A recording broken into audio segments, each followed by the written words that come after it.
Well, hello everyone.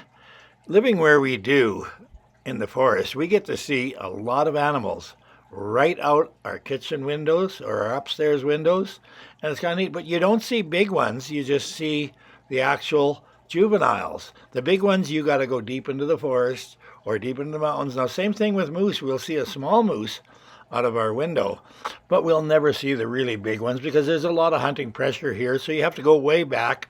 And you've all, when you watch my videos, you see my hunting camp. It's very mobile because when we go hunting, sometimes their wolves have driven the big moose back, and we can wait them out. We've got solar panels and we're very comfortable, but we got to go way back. But there's still a lot of animals come here, and again, we don't light a fire till after we get an animal. So we're really careful about scent and that sort of thing. But when I was going to college, they opened the season right up for deer because there was so many of them. And we had deer meat for breakfast, dinner, and supper.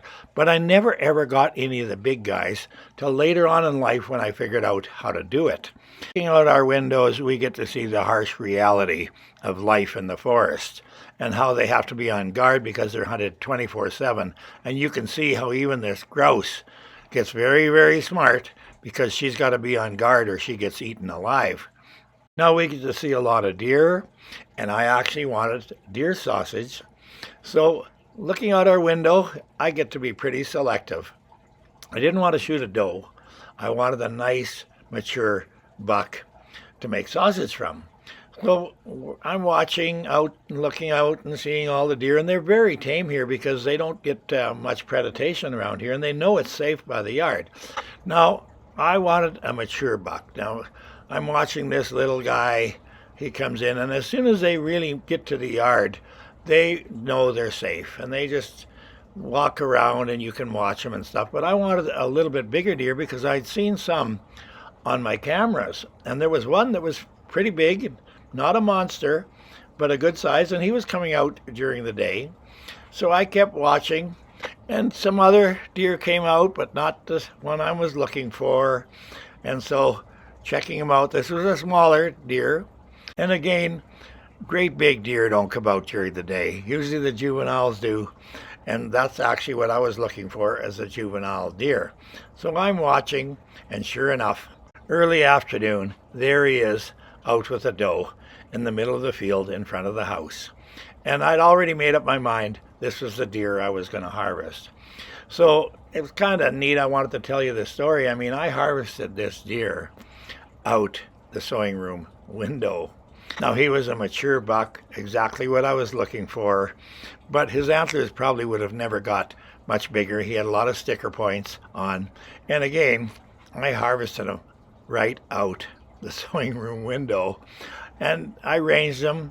He was about 370 yards and one shot through the heart. No wasted meat and a quick death.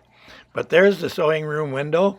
You can see right there, and I'll take you inside and just show you what it looks like from the inside here. Now this is the sewing room. The windows, I've got one opener there. I just took the screen off and opened the window.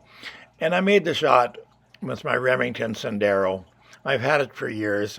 It's got a 4.5 by 14 Leupold scope with factory turrets. And I used my 1600 Leica rangefinder, and this new technology, I mean, it's a no-brainer. I mean, you just range them, you set your come-ups. I have my come-ups on my son's shield, so I know exactly the distance is. And as you've heard before on this channel, my son harvested his moose at 1,000 yards with this rifle, with 3 generations of us there. So I just took the quad and hooked the sleigh up and went over there and picked him up. And you can see the distance. There he is. And it's, like I say, a really nice, mature animal. Now the rut was on, and he was coming out during the middle of the day, which made him an easy target. And you can see the sticker points on him. He was probably as big as he was going to get. And he had a big body. You can see the way he fills the sled right up. Beautiful, old, mature, healthy animal, perfect for what I was looking for, and took him back to the yard. Of course, then the work starts. But it's interesting enough, when I checked the pictures on my trail cam, it's pretty neat because you can look at the time and date on that camera, and it shows 3:18 in the afternoon. That buck was out in full daylight. Thanks for watching. Please donate to cancer, and we'll see you in the next video.